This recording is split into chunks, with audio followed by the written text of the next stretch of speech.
Hi, everyone, and welcome to the Decentralized Voices podcast. My name is Daria, and today I'm joined by Daniel Luca, tech partner at Edenblock VC and contributor to the Coding Law movie. Hey, Daria. I'm actually very happy and a fan of your podcast, so happy to be here with you. Today, we will discuss a documentary that exposes a series of massive crypto heists and the hackers who claim they broke no laws. The film premiered during ECC this July and will be released to a wider audience on October 21st. In this episode, Daniel will uncover the secrets behind the film, its meaning for crypto culture, and the ethical discourse surrounding hackers. Stay with us for the full episode and don't forget to share it with your friends.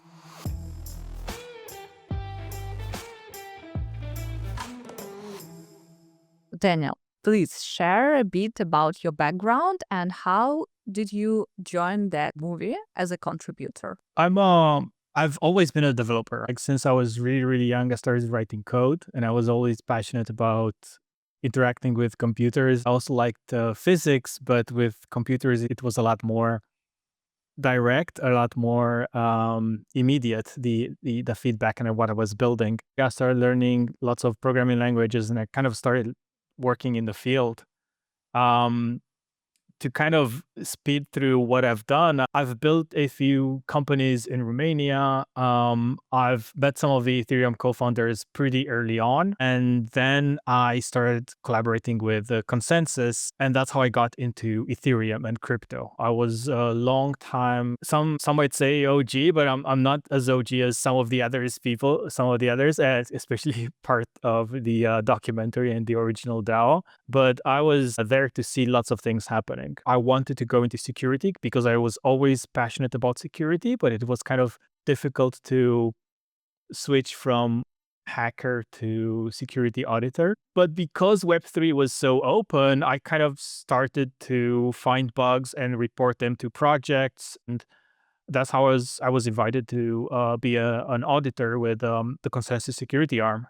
It was really fun. We were writing best practices. We were building open source tools, and we are doing lots and lots of security audits. Leaving security, Consensus security, I started kind of doing this on my own. I worked with a few projects, and that's where I met some of the people who are involved in the documentary. Compared to many other people, you're like true OG, but in a good way, and you saw a lot of things in the industry. That's impressive, really. I've gone through a few cycles already. Yeah, so it's like you have the meme with a with a person who is about to get hanged. It's like first time. Yeah, I've been here a few times. How has your early experience as a developer shaped the way you now evaluate security risks with assessing projects for investment? In the beginning, I was like a developer like many others, mostly coming from the web world. So nobody was a blockchain developer because blockchain literally did not exist before that. I was writing a lot of JavaScript, and then I started to write Go and Rust, and you have kind of different principles when you do that. The thing is, I was very afraid to launch my first smart contract. That I was the only one that was about to use it, and it shouldn't even have a lot of funds. But I kind of understood from the beginning the risks and the problems that might appear with smart contracts. And honestly, I kind of overblown those because they weren't so much, at least in my case. But I did want to be very careful about how to do it. So I wrote my first smart contract. I sent it to a few people to review it. I got a few changes, a few more tests and updates, and then I launched it. I kind of felt like more eyes and more people and lots of time does help with that. But when I started working in security and actually doing work for real companies and real projects, we started to develop a real good methodology. So we had some steps that we would go through, lots of tools that we were building. We were also building things like symbolic execution, where you kind of play with the state of the smart contract in a more flexible way. Some people might know about formal verification. It's an even better way to verify that something works really well. And you also have to kind of define the attack surface, understand who are the actors, what they can do, who do you trust, who you should trust or should never trust. And there's all these other very practical attack vectors where you have things like front running. So you're going to send a transaction, but someone else can send it the same transaction or a similar one before you and can change the state of the contract before yours hits. So like it's one thing to kind of do security in theory. In practice, it's a lot more messy. You described now the flow, the principles, and I understand that it's like a 100% about practice, and you can't like learn about security and all risks without like facing these risks and without facing all these challenges and exploring by your own how it could work. Can you please share like what do you like about the blockchain field? I've always been interested in new technologies. Even when I was doing web, it was kind of new. I've always been not following the normal paths. For example, I'm a university dropout, and I did that when it wasn't very popular. I used to do, I used to go to the Olympiad, physics, informatics, computer science. When you drop out after doing all that, it's kind of weird. So I had to be very careful about what my decisions are and if I do have a right path to this. So I realized that following my instinct and going to interesting technologies is a good pathway for me because it kind of keeps me happy. I discovered AI and blockchain around 2015, 2016. I didn't know exactly how to contribute to AI back then, but it felt like nobody knew what's happening in the blockchain space. So I had a fighting chance. So I chose blockchain. It was very interesting. There was literally nobody that knew too much compared to how much I knew. So like that's how I chose blockchain. It was a very interesting technology, and there was something to do there, and I could have an impact. Yeah, it's really great, and I wish more people joined blockchain and crypto because of this genuine interest to the field and to technologies. So let's talk more about the movie Code is Law. Give short overview of the movie. The movie explores two very important hacks in blockchain, and they both happened in Ethereum. It's kind of a coincidence, but Ethereum being the first application platform, there's a lot of firsts happening in Ethereum. First, it explores the DAO hack, which a lot of people are familiar with, but not a lot of people have the insights and had the access to the people who were in the trenches, writing the code, in the war rooms, being affected, or actually the founders of the project. So it's quite a interesting window into those lives, into their perspectives, into what happened there with a firsthand experience. The second part, it kind of continues with the indexed finance hack. The indexed finance hack is very interesting because it wasn't such a high impact hack, but it was the first hack where we found the person behind the hack. And that was very unique back then. We didn't really think this was possible or possible so early, but through a series of mistakes that the hacker did, we were able to track them. And the crazy thing is we tracked him, we contacted him, we told him like he can take some reward and return the rest of the funds, or we start legal action against him. And he chose to flee the country and keep all of the funds, which is even crazier. I'm not sure if he was actually 18 when it happened, like very smart dude, but very arrogant. I'm sure he didn't really know what the impact of his decision through like for the rest of his life, what that actually means. So kind of that's the big part of the hack. Another interesting thing is like while we were filming the video, the movie, another hack happened, but that's something that people have to uncover by watching the movie. I'm not going to spoil that part. Yeah, for sure, for sure. Can you share about James a bit? James Craig contacted me on August 30. This was like 2023. And he sent me a really long message that he wants to talk about people who were connected to the indexed finance, and because he's a movie maker, he wants to do something. I was extremely skeptical in the beginning. We had a few chats. I asked for some documentaries he made. I wanted to see exactly how he makes documentaries, because 2023 was the time where kind of Netflix was starting to create lots of documentaries, and they were all too hyped. And I didn't want, high level without any depth. and they didn't have like great research, and it felt like the people didn't really understand the technologies or the people involved there. I spent a lot of time with him. We had lots of conversations, and eventually I understood that he's actually the real deal and he wants to do this right. And he's not going to present us in a light that we're all the scammers. He is actually going to present the people and with the good things that are actually happening here. Because if you look at the media, you're only going to see the highlights where people do bad stuff, because that's what gets attention. That's how it started.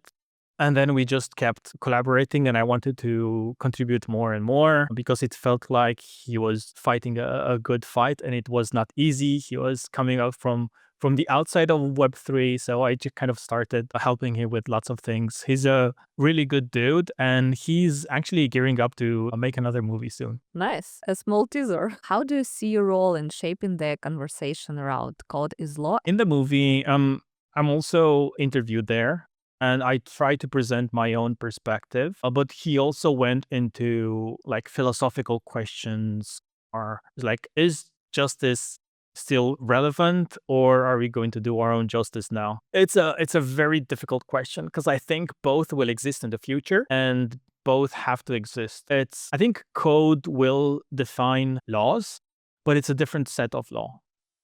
When I kind of started to understand that smart contracts are smart contracts, it's not just like two random associations of words, it's smart contracts. Like we have like the law contracts, and we have smart contracts, which are like code contracts. Yeah, that makes With sense. with law contracts, you kind of define what you wish to happen and how you wish the people to interact. With smart contracts, it's kind of different. You only allow what you want to happen and nothing else.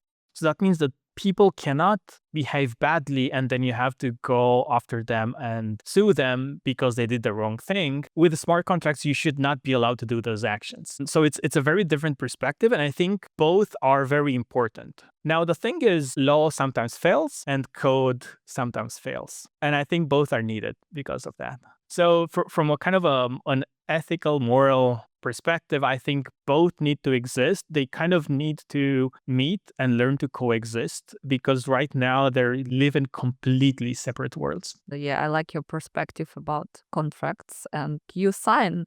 In any case, you sign something, but yeah, in smart contracts, you allow to do something without any rules. That's right. Like we also sign signatures. So we still sign transactions. So it's also a signature that we create. So yeah, it's good.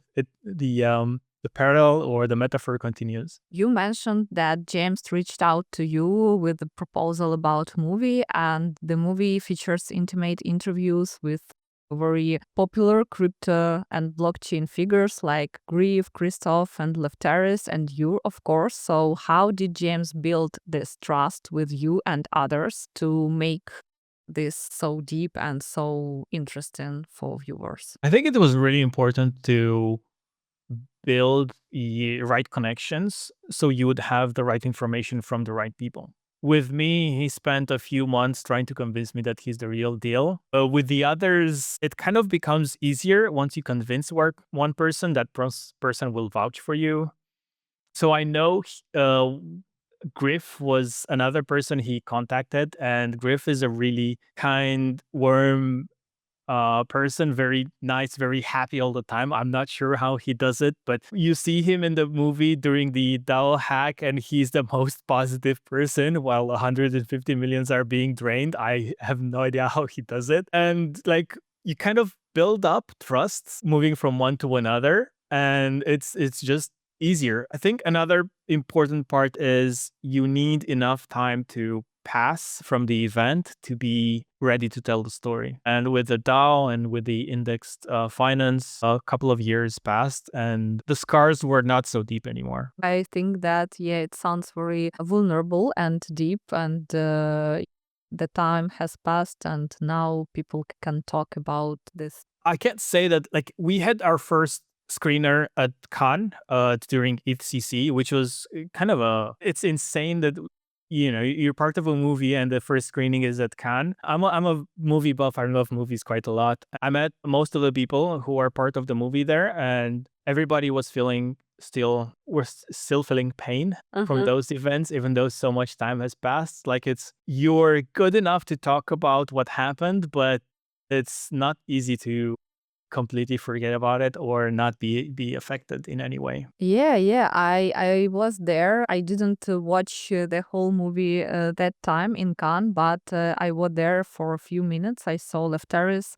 He was watching the movie very carefully and he was super focused. I didn't know that he was part of the movie and of the story. Now I know this and I understand the full drama behind. How did the team reconstruct all investigative steps without full war room transcripts? Where did they find this information? From you, from others? How it was? I can say a little bit about the DAO hack. I know there were transcripts part of a Slack group then. In my case, I was that source, like with the indexed finance hack. I was one of the first people who contacted the founder of the project and wanted to help. So we created a war room and we worked on that and we just tried to understand what happened. It's I guess, like, if you have access to the right people, you have firsthand information. And you can provide all of that if you feel like it will help with the story and not do anything else. It's a lot of, like, going through logs, going through messages, kind of pinpointing and trying to remember what happened. It's interesting because memory is such a fickle queen. You think you remember it perfectly, but then you look at the transcripts like, oh, actually it didn't happen exactly this way. But we had to relive while we recovered the transcripts. We had to relive through those moments. And actually, I remember Lawrence, which kind of stars in the movie. He's also one of the co-founders of Indexed Finance. He did some reconstructions with a dog, which is not his dog, in a house, which is not his house. It's kind of cool that they went through all that production to recreate the events. I'm sure that for our listeners, viewers of the movie, it would be very interesting to learn how it was and especially knowing many people involved. Do you think more stories like this need to be told to drive better policy and better tech practice? I'm sure more stories need to be told. There are a few reasons for this. Like, we have so many interesting stories that we're not telling. Like, we know them because we're inside, but we can say so many interesting stories to the outside. First of all, there's very interesting stories.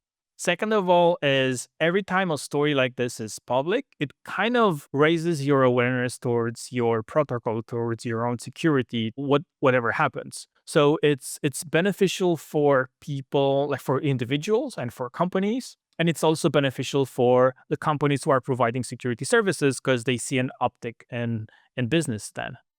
So it's definitely useful. I'm not sure if people are aware, but right now there are a lot of attacks and hacks happening, like from physical ones at events, like where I wouldn't think this would happen, and in parts of the Yeah, we all saw them, unfortunately. Yeah. yeah, I wouldn't have guessed that that was possible. And lots of software attacks, and not just in blockchain, but also supply chain attacks in JavaScript. And we're going to see others in Python soon. So developers are being attacked right now, and it's not easy to protect ourselves because we have to install and we have to work with lots of code. And it's very difficult to work in a completely isolated environment because you're not really using the resources or your login or credentials in the right way. And especially if you're working with AI, you need access to video cards, you need access to GPUs. Like, you cannot completely isolate and not give the program access to, like, anything. So it's like, I feel like developers are the most vulnerable right now, and something needs to happen. Now, I know that James is working on a movie with about North Korean hackers, and is working with lots of very good people from the Web3 security space. So that's going to be very fun.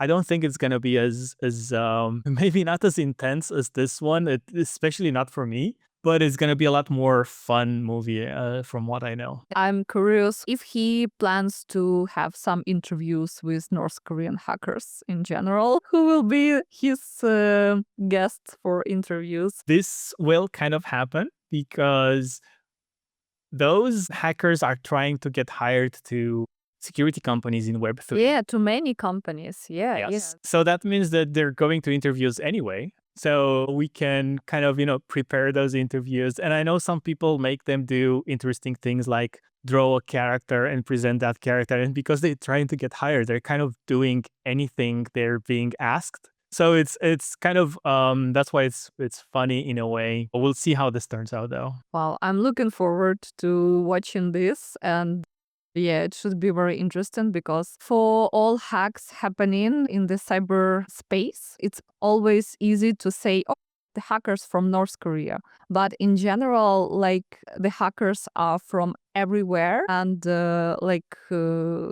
yeah, so now cyber wars are happening right here and right now. And not all of them covered by North Korean hackers. Yeah, you're right. Like lots of things could happen and could be attributed to North Korea, and then we kind of forget about it because we don't have access. So we need to shed some light in there because it's not fine to be completely in the dark. What message do you want developers, auditors, and founders to take from stories like this depicted in the film?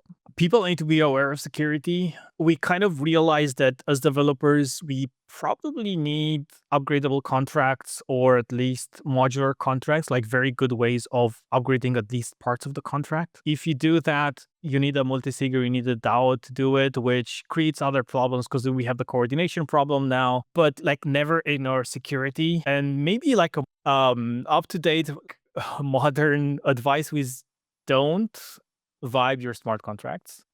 They look good. The code looks really good. It's like looks professional, but when you start to go into it, it's there's always problems. So like never vibe your smart contracts, but it is happening right now, when we will see this more and more. And from the VC perspective, how do you see the balance between decentralization, permissionless innovation, and legal accountability? What's your advice? And I feel like this is a bit of a more serious question. I feel like most of it is more like a convergence. It's not really a battle between all these forces. So they need to find a way to understand each other first, because at the moment there's a lack of understanding. I have to be honest, and I don't understand laws pretty well, but I understand code pretty well. And when you have a lack of understanding, you might have ignorance, which turns into the others don't know what they're doing or they don't really understand us. But when you put people at the same table from different fields and you let them talk and understand each other, they realize that the other side is much better prepared than they usually. It's great to see legal and coders be connected, Together. to be together and have a conversation. But I do think there is a place for both powers, because I do think that smart contracts can handle part of it and law can handle other parts. Law can handle fraud, issues of intent, things like that, and code can handle mechanism design and how you expect the protocol to be used. I think they should work in unison. As a VC, we're always looking to push kind of the boundaries of permissionless innovation. Recently, we're looking a lot more into AI, and not just any kind of AI, but decentralized AI. We feel like there's a lot of potential here, and blockchain has been great about kind of coordinating and pulling people together towards a common goal. And AI is a very interesting technology that does benefit from a lot of people contributing with data, with interactions, with compute. And these two technologies, I think, work very, very well together. So if you're going to start your own protocol, it's fine to have it maybe a bit more centralized in the beginning. If you have a plan to decentralize parts of it, maybe you don't need to decentralize all of it. The risks are real, but we're moving in the right direction. I'm very hopeful. That sounds optimistic. And I have the last question for you. Can decentralized systems scale sustainably without creating new systemic risks? This is probably the hairiest question. It's one of the toughest one because we kind of see lots of risks and lots of hacks around. However, this space is not going away. It's only growing. So this tells me that it's very resilient to external forces and to forces who are trying to destroy it or exploit it. That means that you have all these projects who are trying to exist, live, and evolve in this space. And the ones that can will. And you will have others kind of mutate their version and create new ones and exist in the future and probably become better or not. The good ones keep living, the bad ones disappear. And it's just kind of the nature of an open ecosystem. We don't need to impose rules on it. We kind of create a space where it can flourish and evolve, and it does this by itself then. So I think, yes, we can create systems, but things will fail along the way. That's fine because we kind of have to know what doesn't work. And it's very difficult to know what doesn't work without trying it.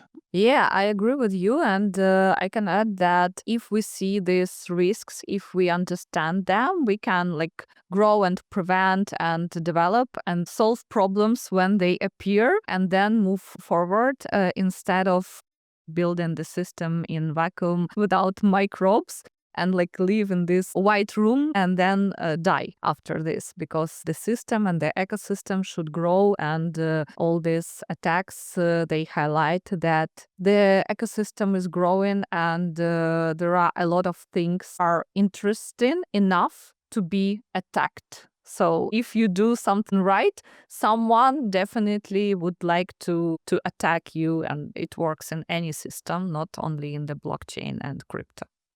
That's right. That's right. It's good to mention this because we see a lot of Twitter drama and sometimes you really don't understand why people attack you. But if you reframe it this way, it's you're important enough, you're interesting enough that people want to do something to you. Yeah, you attract attention and you're visible enough. If you don't have haters or attackers, probably you're not popular enough and you're doing something wrong. Okay, thank you. It was great conversation. It was insightful, and I'm sure that many people will love movie and they will see you. They will see a lot of familiar faces there. The movie goes live on October 21st. Which platforms, Daniel? Can you add more details? Yeah, I think it's Amazon Prime, Apple, and YouTube movies. Yeah, so now you know where to find the movie, and there is a dedicated Twitter page, so you can find it also on Twitter. And I will leave all the links under this episode, the link to Daniel's profile,